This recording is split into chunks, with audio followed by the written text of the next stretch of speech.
Sesi kedua ini kita akan belajar tentang tanggung jawab gereja. Coba saya tanya dulu. Setiap kali kita mendengar kata tanggung jawab, itu muncul apa di benak kita? Tugas. Apalagi? Beban. Komitmen. Wih, keren-keren jawabannya. Tanggung jawab itu tugas, beban, komitmen, konsekuen. Yang lainnya yuk. Mama. Apa? Ibu? Mama. Oh, apa Chris? Mama. Mama. Jawab. Mama. Mama. Tanggung jawab kok mama? Gimana Chris? Kok dia nulis itu? Chris baca di situ tuh ngomong sini. Oh, namanya tanggung jawab. Terus papa ngapain? Papa pergi-pergi. Papa ketawa.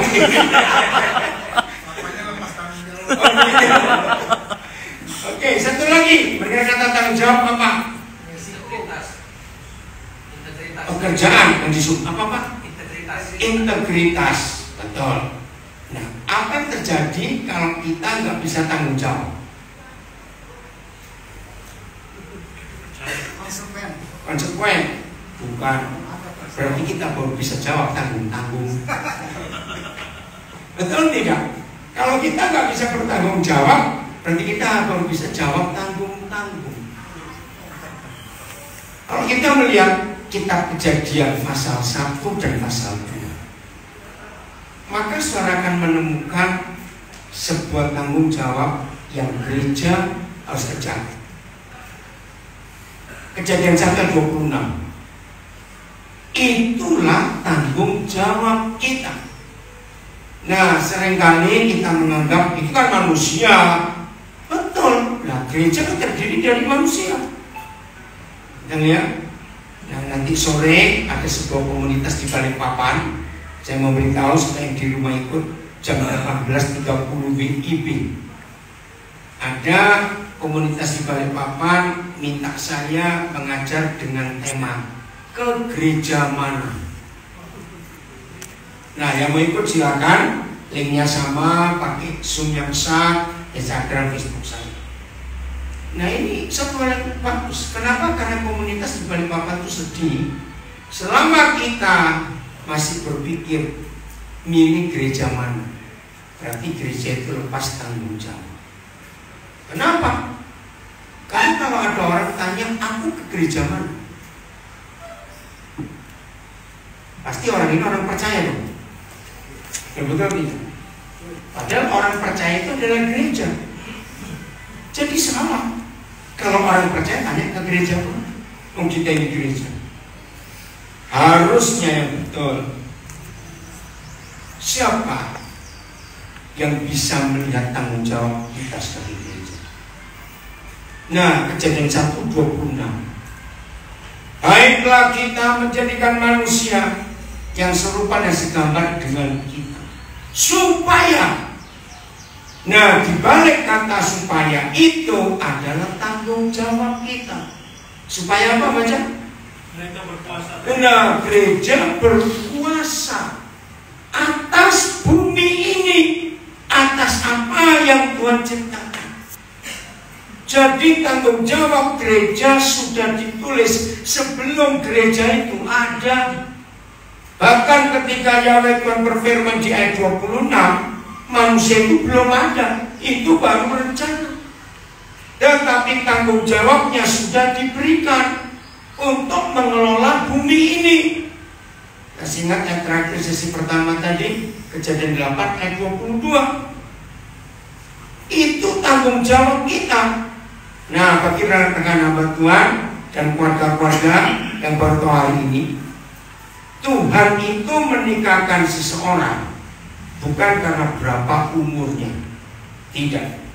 Tuhan menikahkan kita setelah kita bisa bertanggung jawab. Contoh Adam.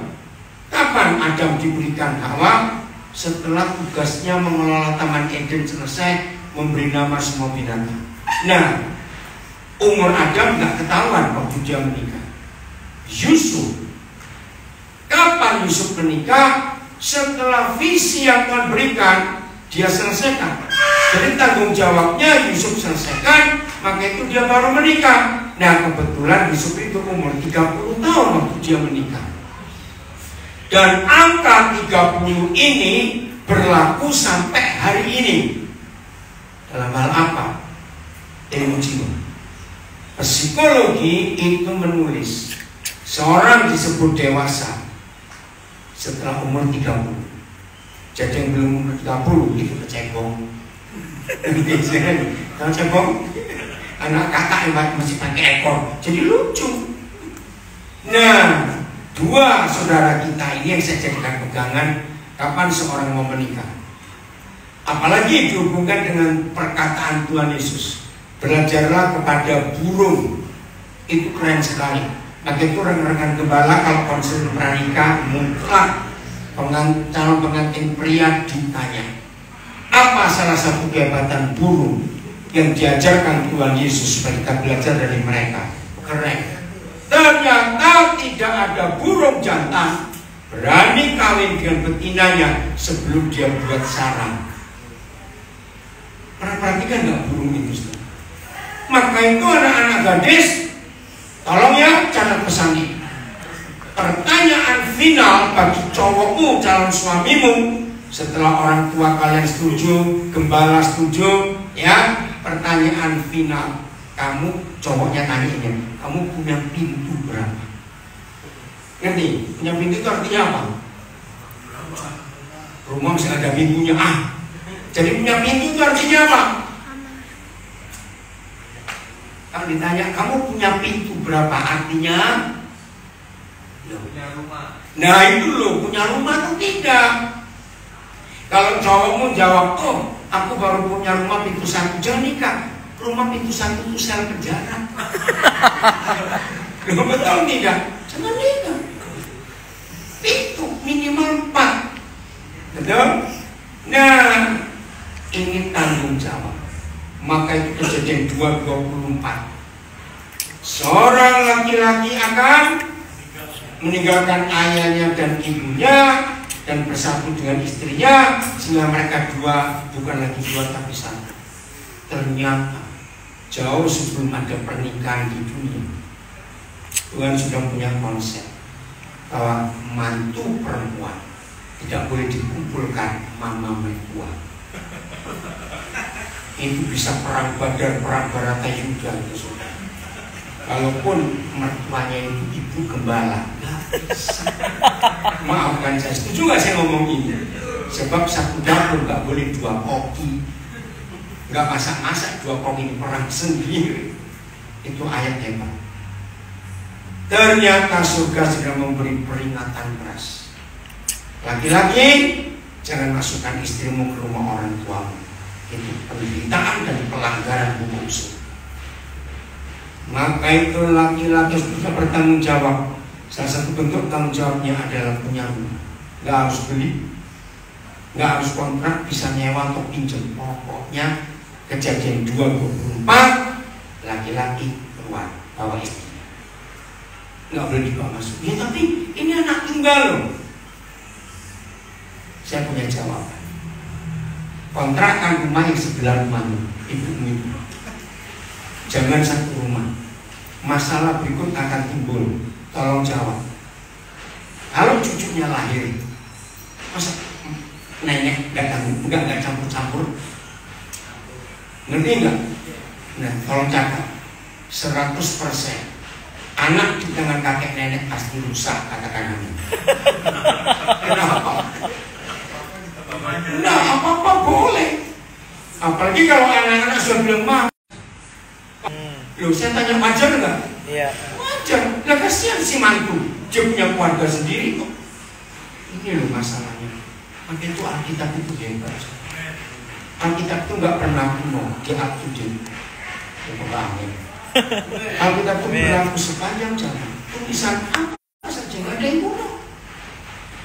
Bisa dipakai, diaplikasikan sampai hari ini. Itu Alkitab. Keren sekali. Jelas ya, jadi harus bisa tanggung jawab.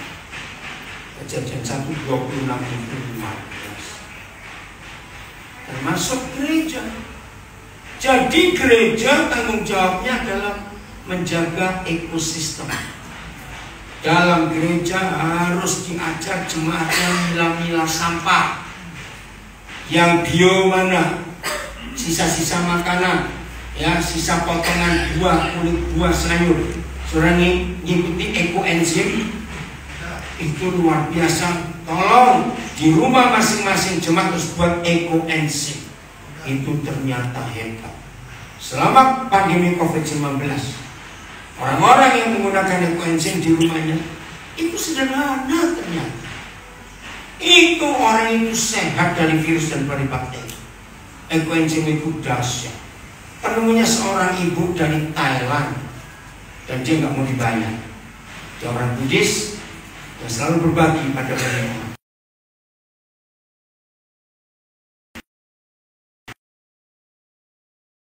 Harus mulai memasyarakatkan plastik itu jahat. Plastik itu nggak bisa terurai dalam tanah sampai 400 tahun dia tetap harus ada di sini. Bagaimana kalau tanah kena plastik rusak, nggak ada penguapan, nggak ada pernapasan, tanah itu mati. Ngeri sekali. Nah, dari gereja kita harus mulai untuk memperhatikan lingkungan ini. Coba kita lihat Yesaya 25 ayat 4. Yesaya 24 ayat 5. Maaf. Baca. Ayo cepat. Nah, ini tanggung jawab gereja. Jadi jangan kaget kalau di awal ini saya mengatakan tanggung jawab gereja nggak cuma istilah hal rohani saja. Doa pagi, doa siang, doa sore, doa malam, kapan kerja kok cuma cukup doa terus panjangan. Salah besar. Yesaya 24 ayat 5. Ya, gereja nggak boleh cuma urusan rohani. Katakan amin. Gereja punya tanggung jawab moral. Gereja punya tanggung jawab sosial. Gereja punya tanggung jawab di masyarakat. Katakan amin. Paling tidak 10 rumah sebelah kanan dari rumah kita, 10 rumah dari sebelah kiri kita, 10 rumah di depan kita, 10 rumah di belakang kita paling dikit. Itu tanggung jawab kita. Kita harus tahu keluarga itu single mother, cerai, anaknya berapa, sekolah atau tidak, bisa makan atau tidak. Itu tanggung jawab kita. Nggak boleh cuma korban untuk Jumat sendiri. Ayo kita baca sama-sama Yesaya 24 ayat 5. Ini tanggung jawab alam. 1, 2, 3. Bumi cemar. Stop. Apa kata lain cemar? Kotor. Apa kata lainnya? Ayo cepatan. Rusak. Apalagi terpolusi, hancur, terkontaminasi. Karena baca, karena penduduknya. Dengar. Binatang bukan penduduk bumi. Disebut penduduk karena punya ID, punya kartu identitas, punya KTP. Jadi siapa yang punya KTP? Manusia. Jadi yang merusak bumi itu bukan binatang.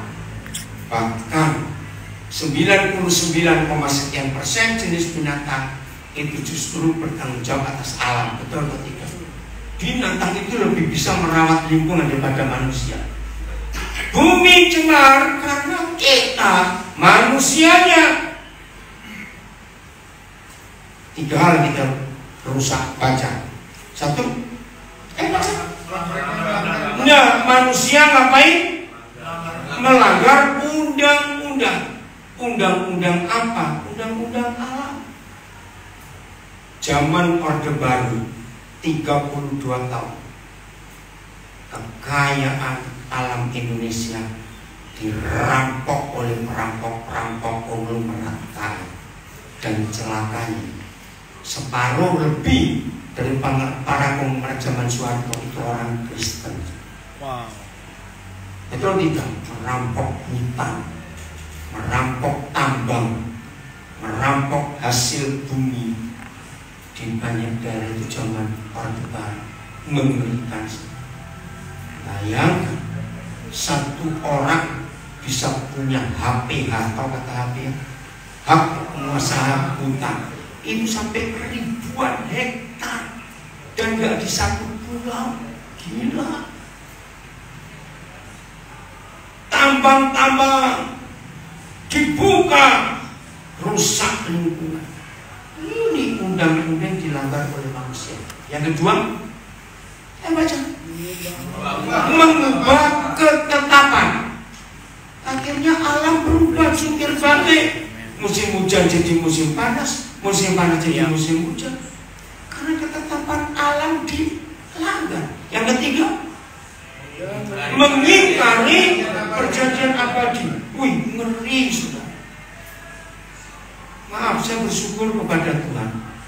Beberapa orang yang ikuti saya ngajar, mereka pasti akan punya concern.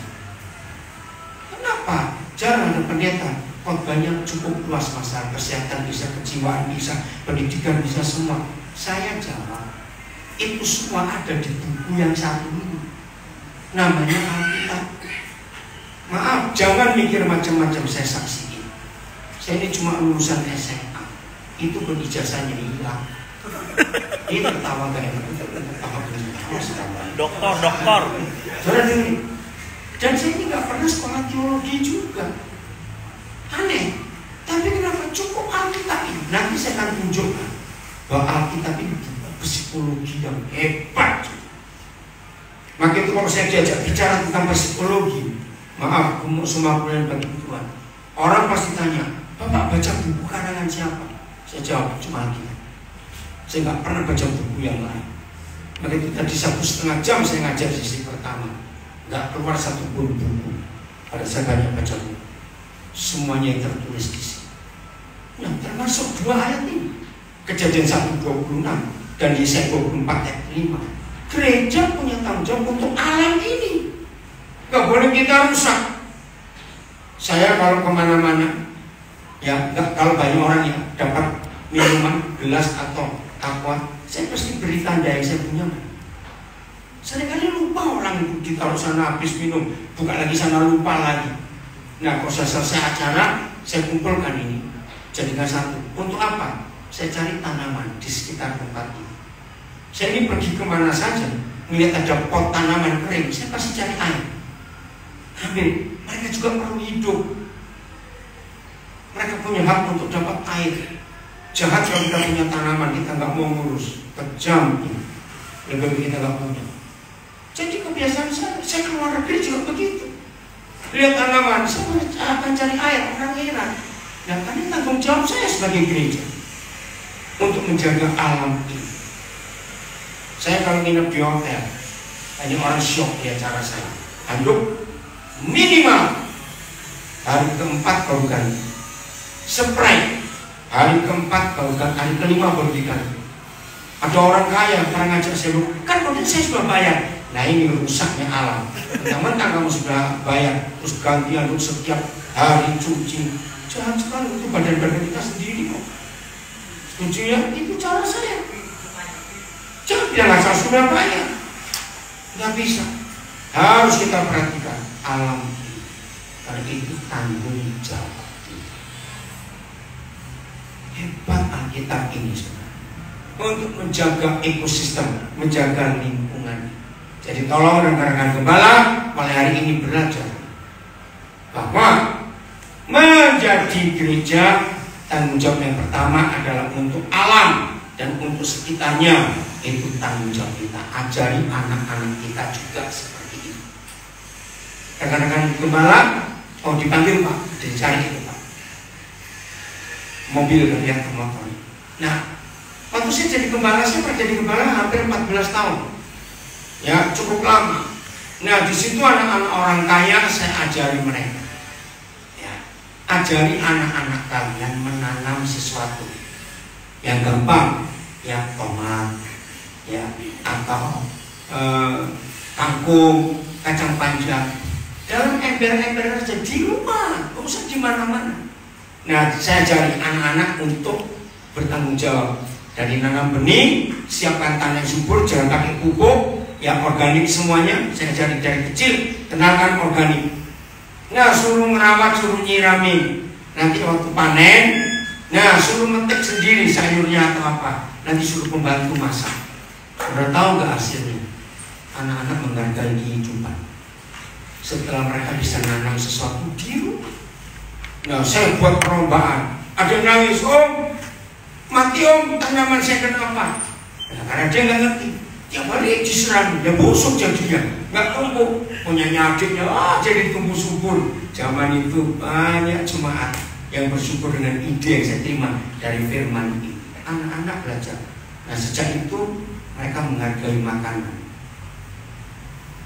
Sulit untuk buang-buang makanan karena mereka tahu betapa susahnya makanan. Keren ya?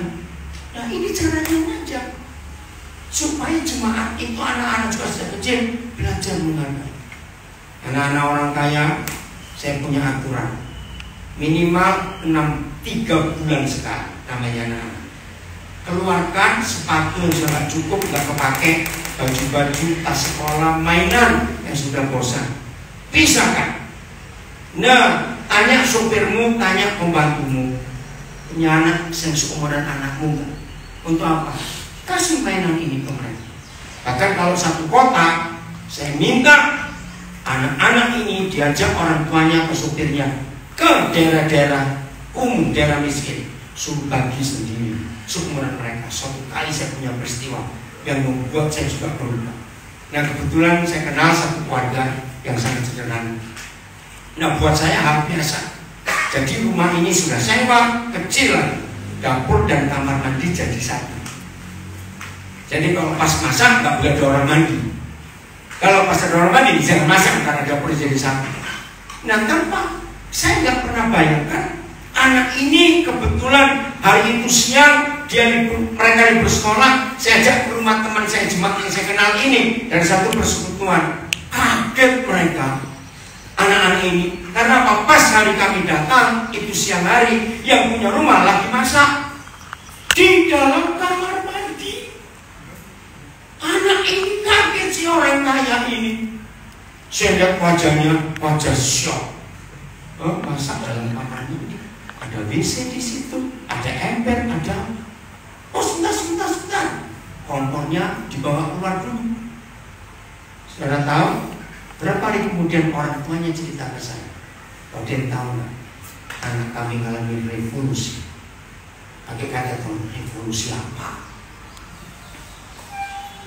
Mereka mulai menghargai hidup itu nggak sembarang. Ketika mereka bisa melihat begitu susahnya orang masak di kamar mandi, kalau perlu ada orang ke kamar mandi, kompornya dibawa keluar. Itu berubah konsep hidup. Nah ini tanggung jawab.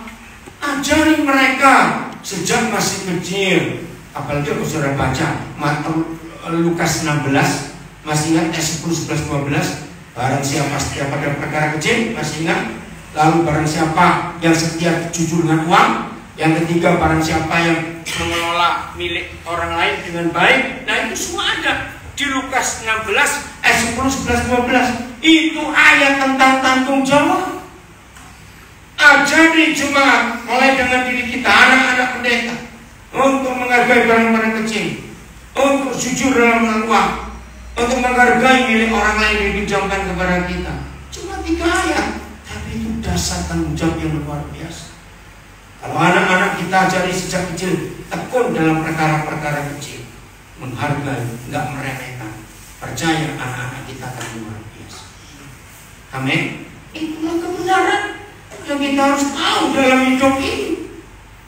Nah, ini satu lagi bagian yang bukan rohani, ilmu jiwa. Mari kita lihat Markus 1. Ayat Markus 1. Markus pasal 1 ayat 1. Tapi Pak Pendeta siapa yang keluar bagian belum balik lagi? Nggak tahu ya. Pak Yupi ya. Udah, Markus 1 ayat 1. Ayo kita baca sama-sama. 1, 2, 3. Inilah permohonan Injil tentang Yesus Kristus. Stop. Saudara baca lah, ini penting untuk saudara sendiri supaya tahu dahsyatnya firman ini. Ibu-ibu di baca belakang, Pak siapa yang baca? Yang keras suaranya. 1, 2, 3. Ulang. 1, 2, 3. Ibu kenapa nggak baca? Alkitab yang penting. Harus baca. Tolong. Ulangi ya. Markus 1 ayat 1.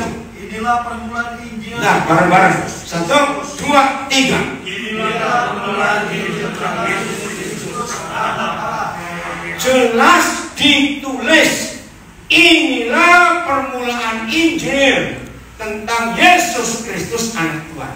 Nah, seharusnya logikanya mulai ayat 2 dan seterusnya Markus nulis tentang siapa? Yesus. Ternyata tidak. Ayat 2 Markus nulis tentang siapa? Januari 78, saya nggak akan lupa, tanggalnya saya lupa. Roh Kudus mewahyukan saya Markus 1 ini, dan itu merubah konsep pelayanan saya. Yang ditulis tentang kitab Yesaya, tapi tentang Yohanes Pembaptis. Nah, saya bingung. Loh, tadi kamu nulis Markus, inilah permulaan Injil tentang Yesus Kristus anak Tuhan. Kenapa kau tulis tentang Yohanes Pembaptis? Ternyata ini psikologi yang hebat. Jadi saya mulai mengenal psikologi Alkitab sejak Januari 1978. Maka itu model pelayanan saya cukup berbeda dan banyak teman-teman saya pendeta. Karena Markus ini das spesifik yang ditulis, kita langsung buka Yesaya 40. Ini ditulis oleh Markus. Ada apa tentang Injil itu?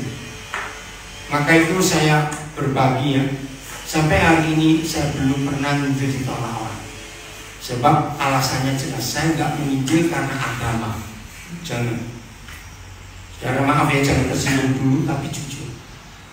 Penghalang utama penginjilan itu karena nama Yesus. Karena bukankah dia pusatnya Injil? Masalahnya begini. Yesus sudah terlanjur dikenal sebagai pendiri agama Kristen dan dia dianggap beragama Kristen. Betul atau salah? Jelas. Maaf, kalau kita bukan Kristen, entah sebagai Islam, Buddha, itu ateis atau apa, tahu-tahu orang datang, kenalkan nama saya dan Alexander, boleh nggak saya cerita tentang Yesus? Saudara, menerima atau nolak? Nolak dong. Ngapain kamu cerita Yesus? Itu orang Kristen. Ini penghalangnya. Maaf.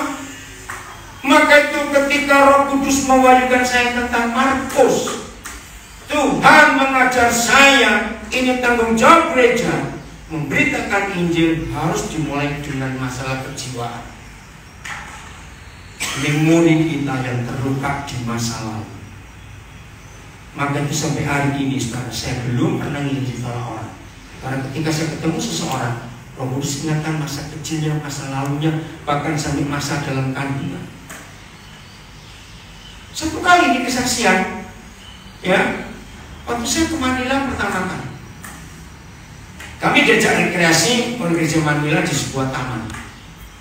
Dan saya nggak kenal. Saya lihat ada satu keluarga suami istri dengan 2 anak lagi main-main. Terus Roh Kudus bilang kepada saya, kamu dekati orang itu dan sampaikan tentang hadiah ulang tahun untuk papanya, dia itu beli pulpen. Itu jelas perintahnya. Maaf ya saudara, bagi yang belum pernah kenal Papa di surga, aneh nggak suruh nemui orang yang nggak dikenal dan bicara tentang pulpen, hadiah ulang tahun papanya? Jawab jujur. Saya nggak, karena saya kenal suara papa saya. Akhirnya saya dekati. Ternyata dia orang Indonesia, kerja di sana di perusahaan Lipo waktu itu namanya. Saya kenalkan, saya pendeta begini begitu. Terus saya bisa minta hikmat Tuhan, gimana yang membuka pembicaraan.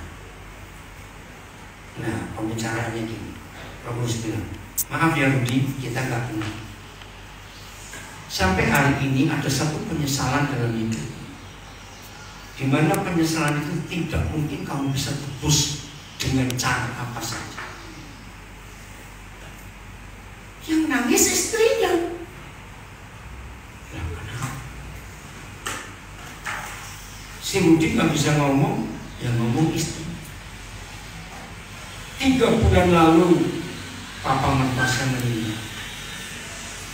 Dan Rudi ada di Manila, nggak bisa pulang ke Jakarta. penyesalannya ada. Dia belum sempat minta maaf pada ayah, dia sakit hati, dan dia belum sempat menyenangkan papa. Oh, saya tahu. Dan saya bilang, Rudi, maafkan saya, tapi saya kapan ulang tahun terakhir papa? Dia sebut tahun lalu berhenti. Rudi, Roh Kudus bilang kepada saya, papamu sangat bahagia. So, di ulang tahun itu kamu memberi hadiah pulpen. Rudi ini menangis. Gak ada yang tahu. Nah, kebetulan papanya ini pendiam, yang introvert, tertutup, gak bisa mengekspresikan. Nah, yang hebat, waktu setelah pemakaman itu ada teman papanya yang telepon. Ruth, papamu itu cerita ke Om, dia senang sekali waktu kamu kasih hadiah pulpen, sebab dia lama ingin pulpen itu.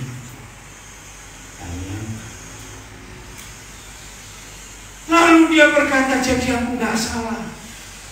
Ternyata papaku senang hadiah pulpen itu. Hal yang aneh. Inilah yang Tuhan ingin untuk kita kenal dalam itu. Tolong orang ingin, dia pun gak tahu penyebabnya. Maka itu dia bilang, penyesalanku ini gak mungkin aku tebus, karena papaku sudah mati. Mau bilang apa, mau kasih hadiah apa, kekuburannya pun gak akan mau. Saya sakit lagi. Satu kali saya harus ke suatu tempat perbatasan Depok dengan Bogor, saya lupa desa, untuk ketemu satu keluarga. Ternyata rumit nyarinya. Tapi puji Tuhan ketemu. Ditolong seorang, dia orang Maluku, lagi duduk di situ. Saya tanya, oh saya tahu rumah itu. Tapi yang aneh, Roh Kudus bilang kepada saya, selamatkan orang ini. Ibaratnya dia itu seperti kapal nggak pernah ketemu pelabuhan. Lagi sekali, aneh nggak suruh ngomong seperti itu. Kapal nggak pernah ketemu pelabuhan. Maaf Pak, namamu siapa? Ini. Maaf ya. Kenapa? Kamu itu kok seperti kapal, nggak pernah punya ketemu pelabuhan. Karena wajahnya itu berubah. Nggak ngomong satu kata, tapi wajahnya itu surprise, shock. Sambil menunjukkan rumah yang saya cari, dia menuju ke arah lain. Saya nggak tahu. Ternyata dia kos di situ. Akhirnya saya bertanya dulu ke rumah orang ini, toh sudah tahu. Dia balik bawa satu map. Saya pikir, berdoa amat ini. Dia nggak ngomong apa. Diajak saya ke tempat dia duduk nunggu itu. Ya seperti posan cinta, tapi saya nggak tahu. Terus dia keluarkan sekian banyak lembar gambar kapal. Ada yang bagus, ada yang hancur kapalnya. Saya tanya, ini apa? Ini hidup saya yang Bapak katakan. Maksudmu, saya lelah hidup ini Pak, seperti kapal nggak ketemu pelabuhan. Yang belum pernah naik kapal nggak bisa bayar. Saya sering naik kapal, kok saya kena ombak berhari-hari. Harapannya cuma satu, cepat ketemu pelabuhan. Kenapa? Lu aja jawab, berhari-hari nggak ketemu pelabuhan, kena ombak. Kalau kami dari kejauhan sudah melihat ada pulau segaris itu, sudah senang saya cepetan. Kira-kira kenapa? Nggak pernah naik kapal sana. Kira-kira kenapa? Kalau naik kapal sudah paling kena ombak di laut terus nggak turun, terus begitu lihat daratan, pasti ada pelabuhan. Kenapa? Kami jadi suka sama di atas kapal ini. Hampir betul. Pokoknya ada pelabuhan, bisa isi air, bisa istirahat, bisa turun, bisa semuanya. Ada harapan. Betul. Bisa berlaku. Dia gambar, ini saya gambar tahun sekian. Terus dia tunjukkan, ini kapal yang compang camping hampir hancur. Begitu anak ini ngomong itu, saya langsung peluk dia. Saya nggak tanya kamu Kristen apa, itu bukan urusan. Saya berkata mulai hari ini tanda saya papa, dan papa jadi pelabuhan mereka. Nangis. Nah ini psikologis. Dari ayat Markus ini saya temukan fakta. Udah baca Yesaya 40 ayat 4, ayat 3 dulu, ayat 3. Baca yang kuat. 1, 2, 3. Iya. Ya, di padang gurun jalan untuk Tuhan. Terus ayat 4. Haleluya, ayat 3. Haleluya. Persiapkan di padang gurun jalan raya bagi Tuhan kita. Kira-kira untuk apa? Ya Yesus mau datang. Betul? Jadi jangan pernah memberitakan Injil tentang Yesus sebelum saudara dan saya menyembuhkan luka hati masa lalu seseorang. Siapkan jalan Tuhan. Ya, ayat 4. Sebelum saya baca ayat 4, saya tanya dulu. Di dalam psikologis, kejiwaan manusia dibagi berapa hal? 4. Gak usah urut sebutannya, apa saja. Melankolis, kolerik, flekmatik, sanguinik. Saudara, literatur tertua yang pernah ditemukan oleh manusia, kapan ada tulisan tentang 4 kejiwaan manusia? Nah, saudara kalau buka jurnal akan tahu. Ternyata Yesaya 40 ayat 4 itu tulisan tertua di dunia tentang kejiwaan manusia. Saya lihat setiap lembah harus ditutup. Inilah melankolis. Tahu orang melankolis? Selalu merasa tak berdaya, aku ini jelek, aku ini bodoh, aku ini miskin, aku ini begini, selalu merendah. Hidup yang seperti lembah, tertekan, terpuruk. Ternyata gereja harus menyembuhkan orang melankolis. Angkat. Setiap lembah harus ditutup, ditimbun. Angkat orang itu, beri semangat hidup. Karena kasih Tuhan yang penebusan Yesus Kristus. Amin. Orang itu bisa dipulihkan. Kedua, dari setiap gunung dan bukit, ini roller coaster. Ini sanguin atau kolerik? Kolerik. Hidupnya nggak stabil. Kadang-kadang senang, kadang-kadang susah. Susah kita ngikuti orang kolerik kayak begini. Tapi Tuhan bilang harus diratakan supaya hidupnya tenang. Enggak naik turun begitu. Yang ketiga, tanah berbukit-bukit harus menjadi tanah yang rata. Ini apa nih? Pragmatis atau sanguin? Coba cari. Pragmatik, oke ya. Ini luar biasa, ya harus menjadi tanah rata. Yang keempat, dan tanah berlekuk-lekuk. Maaf ini orang pelin-pelan, seringkali nggak tegas. Menjadi datar. Nah ini yang sanguin. Atau cari sendiri, temukan aja. Ini pelayanan yang harus mendahului Injil Yesus Kristus. Izinkan saya mengatakan kalimat ini rekan-rekan Bapak, masih mengikuti di rumah. Pernah nggak kita mengalami satu kekagetan, keterkejutan? Orang yang tadinya hebat, luar biasa pelayanannya, tiba-tiba buat sesuatu yang gak masuk akal. Jangan hakimi. Minta Roh Kudus menuntun kita mengetahui masa lalu orang ini. Berarti ada sesuatu yang tersimpan puluhan tahun yang belum terbongkar, yang dia sendiri pun tidak tahu. Apa yang terjadi kalau orang ini dipulihkan dengan cepat? Ayat 5 Yesaya 40. Ayo baca ayat 5. Nah, maka apa? Kemuliaan Yahweh akan direstore. Kata maka jangan dianggap enteng. Kata penghubung maka di antara ayat 4 dan 5 itu artinya apa kata maka di sini?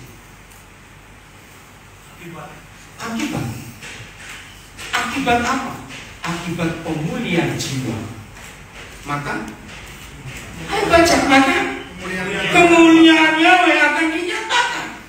Kalau dibalik, kalau gereja tidak melakukan tanggung jawabnya, memulihkan jiwa-jiwa yang terluka masa kecilnya, masa kandungannya, masa lalunya, pemulihan Tuhan bakal nyata. Ya, ini masalah. Ini kejiwaan, ini psikologi yang luar biasa, saudara. Dan baca terus. Seluruh umat manusia akan ngapain? Akan melihatnya. Melihat apa? Pemulihan itu. Yang di hidup manusia itu pemulihan. Terus? Ya, Tuhan sendiri. Sungguh. Melihatnya bersama-sama. Sungguh. Yang sendiri akan itulah mengatakan. Gereja, maafkan saya. Jangan cuma khotbah karena surga, neraka, Galilea, Yudea, Samaria. Ayo kita sampaikan hidup sehari-hari mau diapain. Karena ayat ini menolong saya, menolong banyak keluarga yang punya masalah. Yakin kalau suami nggak disembuhkan masa lalunya, kalau menikah dengan istri yang juga nggak sembuh masa lalunya, ini rumah tangga berperang terus. Lukanya belum sembuh. Saya punya kalimat ini saya temukan dari psikologi Alkitab. Yang betul mana dari tiga hal? Disakiti, tersakiti, atau menyakiti? Mana yang betul? Jawab, saya tanya kok. Disakiti, tersakiti, dan menyakiti. Mana yang betul? Yang juga salah. Salahnya di mana? Dengan kita nggak akan tersakiti dan kita nggak akan bisa disakiti, dan otomatis kalau kita nggak bisa tersakiti, nggak bisa disakiti, kita nggak bisa menyakiti orang. Tapi kenapa ada? Nah, kembali masalah psikologis masalah. Saya beri contoh. Siapa pernah punya pengalaman? Maka itu Roh Kudus beri saya hikmat ilustrasi yang gampang dimengerti sampai anak-anak kecil pun tahu. Ya, ini cucu saya Grace, 11 tahun. Dia ikut 2 sesi, nggak panik. Karena dia bisa ngerti, bisa dengar. Saya itu kalau ngajar di mana saja ngerti bisa. Siapa pernah punya pengalaman ini? Di salah satu jari tangan kita itu ada luka, tapi kita nggak rasa. Rasa tahu luka ketika diajak makan di rumah makan Purnama pakai soto, terus kita meres jeruk. Ngerti? Loh, kok pedih? Padahal nggak tahu. Lo ngerti nggak? Apakah orang ini semua pada jeruk? Tuhan ajar kamu. Kenapa kamu nyakitin aku? Begitu nggak? Kenapa? Nah, jadi jangan marah pada jeruknya. Kita harus sembuhkan diri kita. Buktinya, kalau ada orang nganggur meres jeruk pakai tangan 1 kilo, perih nggak? Lo perih nggak kalau nggak ada luka? Jawab. Tidak, cuma pegel. Ngapain meres jeruk 1 kilo kamu? Ngerti nggak ilustrasi? Maka itu, kalau kita sembuh, kita nggak mungkin tersakiti, nggak mungkin disakiti, dan nggak mungkin nyakiti orang lain. Betul? Ini psikologi yang kita sembuhkan masa lalu orang itu, maka kemuliaan Tuhan akan dinyatakan. Oleh kemurahan Tuhan, saya nggak hitung tapi ratusan lulusan sekolah teologi dan Alkitab, ternyata nggak sedikit yang punya kejiwaan sakit kejiwaan masalah, hanya terpoles dengan gelar, terpoles dengan pelayanan yang hebat, tapi ketika orang ini lagi sendiri, nggak ada siapa-siapa, di situ si setan muncul. Artinya, maka itu jangan main-main dengan masalah kejiwaan memori kita yang menyimpan semua peristiwa masa lalu itu. Ngeri sekali. Kita lihat dong, ada 2 ayat yang akan menolong kita. Kenapa Daud bisa sejahat itu? Membunuh suami orang dan ambil istrinya. Itu jahat. Ternyata ada masalah yang belum sembuh. Kita buka Mazmur 27 ayat 10. Nah, ini psikologi Alkitab yang luar biasa. Daud, kenapa jadi seperti itu? Ternyata Daud itu anak tertolak. Ayo baca sama-sama. 1, 2, 3. Sekalipun ayahku dan ibuku meninggalkan aku, namun Tuhan berkata, Nah, jangan dianggap enteng tertolak sejak dalam kandungan itu merusak kejiwaan, betul atau salah? Ya. Ternyata Daud ini anak tertolak. Mazmur 27 ayat 10. Anak tertolak. Nah, ayat kedua mana? Mazmur 51 ayat 7. Ini yang membuat Daud itu jadi orang yang, kalau zaman sekarang dia itu psikopat, sadis, membunuh suami orang. Maaf,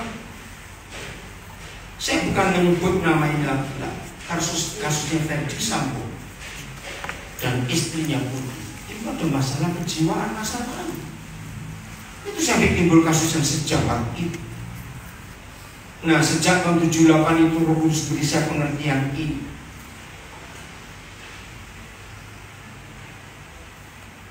Kalau saya ketemu orang yang salah, walaupun jelas-jelas salah, jangan urus salahnya dulu, urus masalahnya. Kenapa dia bisa begitu? Sudah masuk mulai 1 ayat 7. Baca 1, 2, 3. Tunggu, ada terjemahan berbeda. Yang bunyinya itu loh, aku diperanakan dalam dosa. Ya, ayat 7 ya. Coba ulangi. 1, 2, 3. sesungguhnya dalam kesalahan Aku diperanakan dan dalam dosa aku dikandung. Nah, ayat ini saya mengerti sampai suatu hari saya ketemu orang Indramayu. 51 ayat 7 Pak Denny. Sampai saya ketemu seorang tokoh ahli sejarah perjanjian lama dan ahli adat istiadat Yahudi perjanjian lama. Namanya Pendeta John Paul, orang Indramayu. Tapi warga negara Australia, dia sudah meninggal awal 2000-an yang lalu. Nah, waktu saya pernah tinggal lama di Australia. Setiap hari Jumat sore saya pasti ikut Bible study yang dipimpin oleh Om John Paul. Saya tanya Om John, nama istrinya Tante Helen, sangat bijaksana. Nah, saya banyak belajar tentang tradisi Yahudi perjanjian lama. Nah, salah satunya waktu Om John Paul bahas ayat.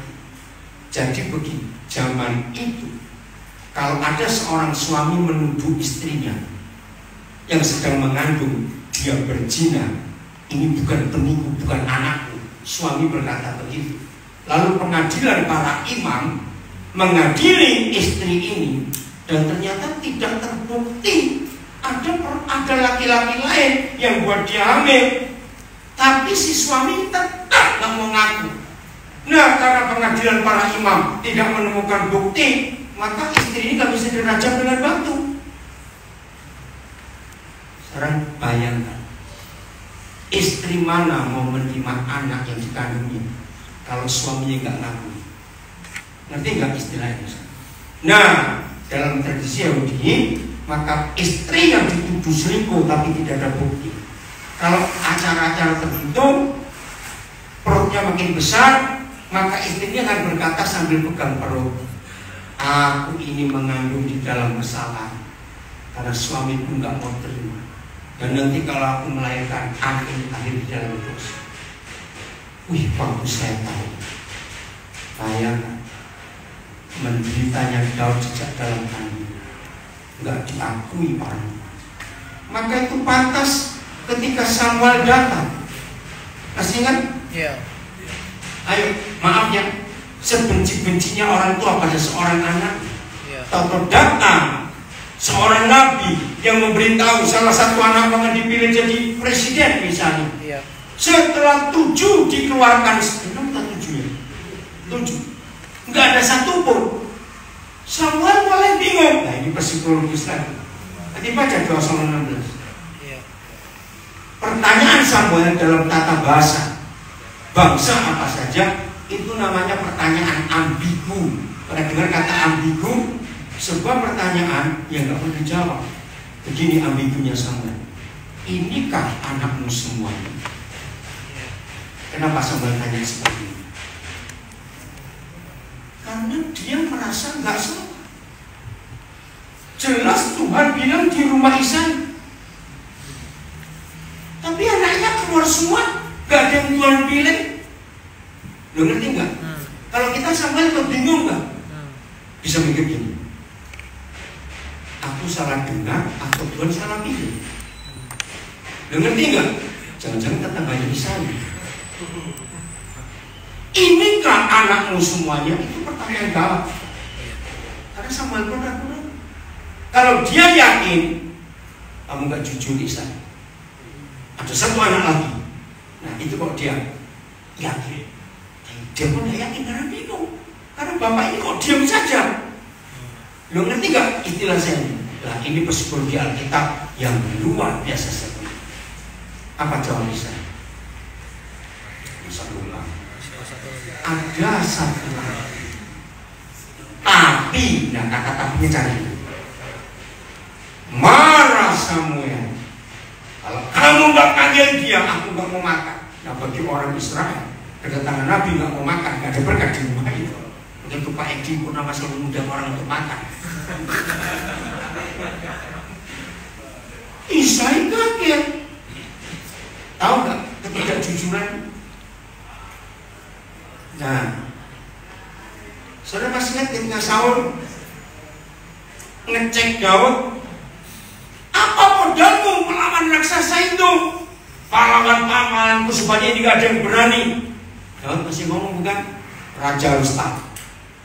Waktu aku jadi gembala kambing domba ayam, ada binatang buas. Masih ingat? Loh, saya tanya jawab saudara. Maksudnya? Nah, dia bisa kalau kuliah, tapi bukan itu. Maksud gembala zaman Daud itu tidak boleh anak bungsu, harus anak sulung yang gagah perkasa. Sebab musuhnya binatang buas dan perampok. Iya. Wih, keren sekali melihat tradisi Israel zaman itu. Nah, zaman itu para perampok dan binatang buas itu hanya punya satu ide untuk bisa merampok domba-domba dan merampas. Lihat gembalanya ngantuan atau tidak. Serius saudara. Maka itu di Mazmur 23 ayat 4 berkata, engkau menyediakan hidangan bagiku di depan para lawanku. Artinya apa? Ketika domba-dombanya Daud merumput waktu makan, Daud sambil petik kecapi memuji Tuhan. Ternyata di kejauhan mata-mata jahat binatang buas beruang, singa, perampok mengawasi. Daud gak pernah tertidur. Lalu dia menulis lagi di Mazmur 121, kemana aku mendapatkan pertolonganku ketika aku melayangkan mataku ke gunung-gunung? Ternyata pertolonganku datang dari Yahweh pencipta alam semesta.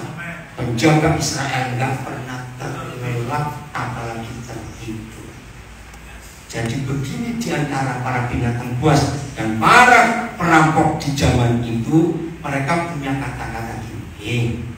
Kalau kamu mau cari domba, lihat gembala. Kalau jadi gembala Daud, gak usah ditungguin sampai sore, dia itu gak tidur. Tapi gembala lain, tunggu aja, gak lama ngantuk. Waktu saya dapat hikmat itu sebelum Daud, dia bicara bukan tentang diri, tapi tentang gembala aku. Jadi dia berkata kepada Saul, bisa aku melawan Goliat itu? Hebat. Jadi begini, Isai ini bapak yang jahat, karena nggak mengakui itu anak. Dia lucu istrinya sendiri. Kenapa Daud disuruh jadi gembala? Ini sadisnya Isai, supaya dia cepat mati. Waktu saya baca, sekalipun ayahku dan ibuku meninggalkan aku, namun Tuhan menyambut aku, saya nangis. seperti ini anak ini mau dibuang. Kan nggak boleh mau bunuh. Hukum Taurat mati juga ini saya bunuh anaknya. Jadi satu-satunya cara supaya cepat mati dong. Jadi gembala.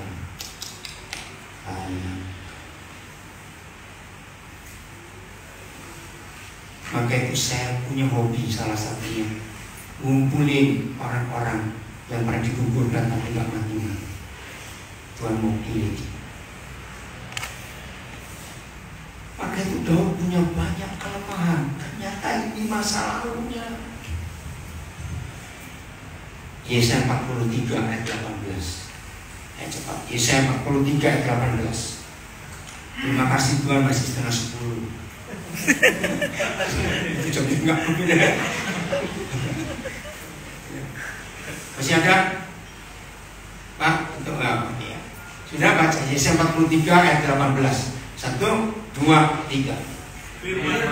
Firman-Nya. Intonasi jangan lupa. Apa? Janganlah ingat-ingat hal-hal yang lalu dan janganlah perhatikan hal-hal dari zaman berbangkala.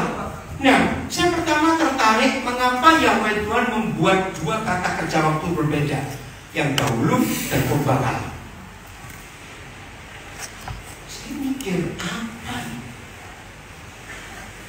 Nah, mana yang lebih baru, yang dahulu atau purbakala? Dahulu. Kalau purbakala, mulu nggak tahu langsung dibagi. Semua kita dalam kandungan itu masa dahulu atau purbakala? Purbakala. Setelah kita lahir itu dahulu. Siapa pernah belajar memori kita? Alam, ada alam sadar dan bawah sadar, conscious dan unconscious. Nah, ternyata para ahli menemukan fakta itu seperti gunung es, ya. Yang sadar itu di permukaan air, alam bawah sadar itu sembunyi di dalam air. Siapa masih ingat berapa persen yang di atas, berapa persen di bawah? Ayo, ini psikologi dan itu dibuktikan oleh Alkitab. Yang di atas 10%. Justru yang bahaya itu alam bawah sadar. Maka itu saya suka pelayanan ke penjara. Saya bisa mempelajari. Saudara, saya pernah punya kasus ngeri. Puji Tuhan, anak itu sudah bebas dengan kami di Nanti. Tetangga-tetangga nggak percaya kalau dia itu pembunuh, karena orangnya baik, manis kelakuannya, taat lagi orang Islam. Namanya Erwin Baharudin. Saya ketemu dia di Nusa Kambangan, di LP Besi, berapa banyak tahun. Waktu saya mau pelayanan, anak ini lagi main gitar di bawah pohon di depan. Nah, dia nggak ikut kebaktian karena dia muslim. Tapi Roh Kudus gerakan, ajak dia masuk. Akhirnya masuk, ikut. Nah, sejak itu saya bilang, ini papa ya, itu udah papa saya. Pada saat panggil mama, pada saat sampai, so punya tempat, nanti.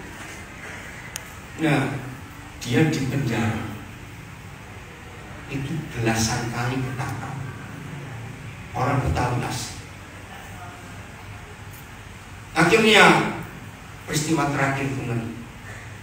Nah, ketika dia bebas, dia kehilangan semua keluarganya karena nggak tahu di mana lagi sudah. Ya karena keluarganya malu punya anak kayak begini.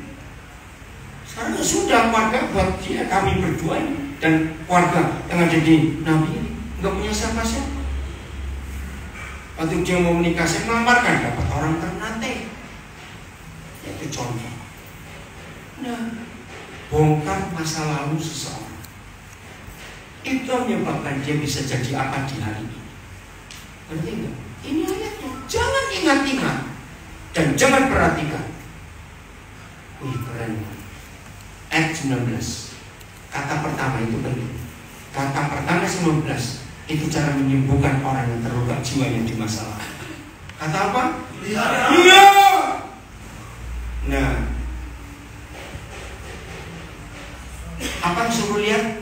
Aku hendak membuat sebuah yang baru. Menyembuhkan seseorang dari luka masa lalu, keluarkan dia dari lingkungan yang salah, tunjukkan ada hal baru. Amin. Nah, ini yang saya pakai sampai hari ini cara melayani orang narkoba. Cabut dari lingkungannya, putuskan semua hubungan, ganti nomor HP, harus, dan tunjukkan, lihat ini ada hal yang baru. Orang itu sembuh sebenarnya. Lihat, aku membuat sesuatu yang terus belum selesai. Yang sekarang sudah tumbuh. Belumkah kamu mengetahuinya? Kenapa belum mengetahui pada sudah dibuat? Ya karena matanya masih terselubungi dengan hal-hal yang lama, hal-hal yang jahat. Ada gangguan Pak? Lain. Tolong mereka untuk keluarkan dari daerah yang lama di hidupnya. Terus kalimat berikut ini bagus. Ya, nah katanya cara bacanya ianya dan tanda seru ya, artinya itu semangat. Ya, apa? Aku nah, stop dulu. Membuat jalan di padang gurun, nggak mungkin. Lihat padang gurun Arab, nggak ada jalan raya. Alasannya dua, mau fondasi berapa puluh meter untuk buat jalan, pasir semua. Betul?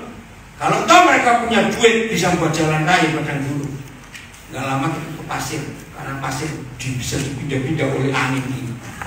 Ngerti ya? Tapi Tuhan bisa buat jalan di padang gurun. Apa arti kata jalan? Jalan hidup. Ini psikologis. Solusi. Jalan baru. Yang lama kamu tinggalkan. Aku buat jalan di padang gurun. Maka itu hobi saya sekarang. Saya selalu mencari orang yang rusak. Saya yakinkan ada jalan baru untuk hidup masa kamu mau.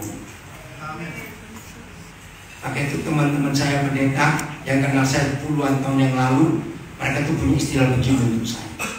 Kalau yang lain koleksinya mobil, uang koin kuno, barang-barang antik, orang bilang kalau kode itu koleksinya orang rusak. Memang. Kalau saya mendengar ada orang rusak, makin rusak seseorang, saya makin semangat cari di mana orang itu. Tujuannya cuma dua, satu. Barang siapa ada di dalam Kristus, dia ciptaan baru. Ini yang saya membuktikan kepada dunia.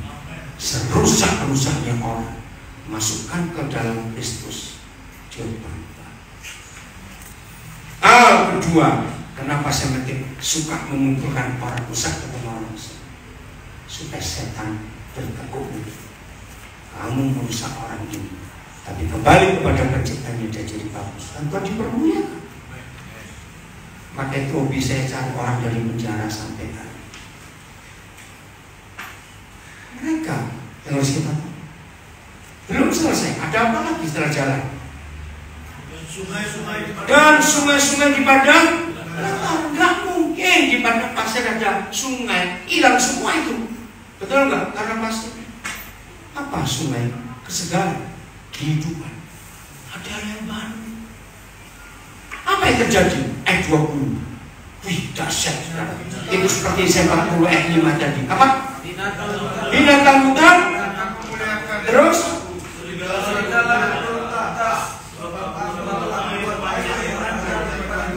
Luar biasa. Begini, binatang hutan, serigala. Kalau saudara baca Alkitab hari ini, itulah sifat manusia kita. Betul nggak? Kita ini kayak binatang. Tapi begitu diperbarui Tuhan, masa lalu disembuhkan, dihapuskan, kita jadi ciptaan baru. Akan memuliakan Tuhan. Binatang-binatang hutan yang jahat, yang binatang sadis, binatang liar, ya akan memuliakan Tuhan. Semua serigala itu, karena Tuhan memberi minum umat Dia. Ini luar biasa. Oke, saya stop dulu. Ada yang mau tanya? Cepat kita diskusi.